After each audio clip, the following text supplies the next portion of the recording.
Babawalan tayo dito eh.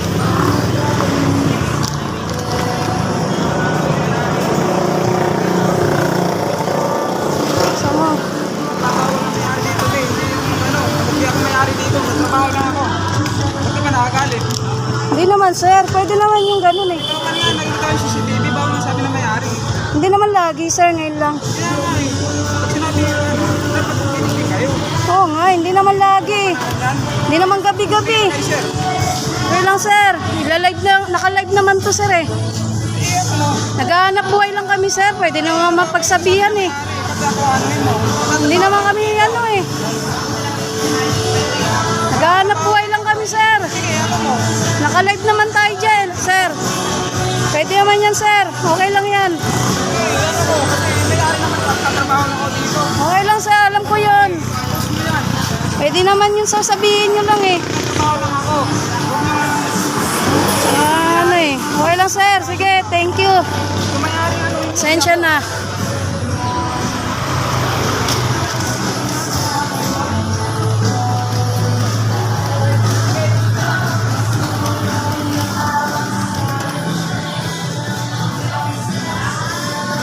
Ayan po. Pinalis tayo. Naghanap buhay lang po ng marangal. Ayan. Restaurant na yan, sir. Sir Tulpo, sana manawagan po kami. Ayan po. Ayan. Ang restaurant na yan. Naghanap buhay lang po kami ng anak ko, sir. Pinalis po kami. Pwede naman po paalisin na sa tama, sir. Eh. Ayan po. Dito po sa Mandaluyong yan. Kung saan sir, ginabi na po kami para lang makatinda lang ang anak ko sir. Sir Tulpo, sana po matulungan nyo po yung mga katulad namin sir. Nananawagan po ako sa lahat ng mga nakikinig po, nakakanood nito sir.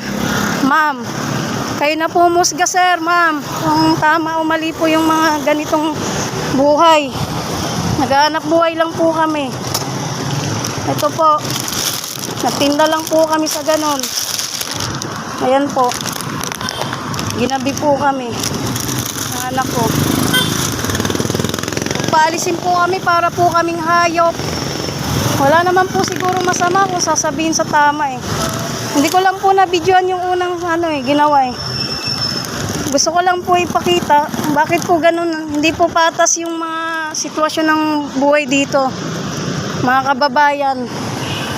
Yan po. Nandito po kami sa Mandaluyong.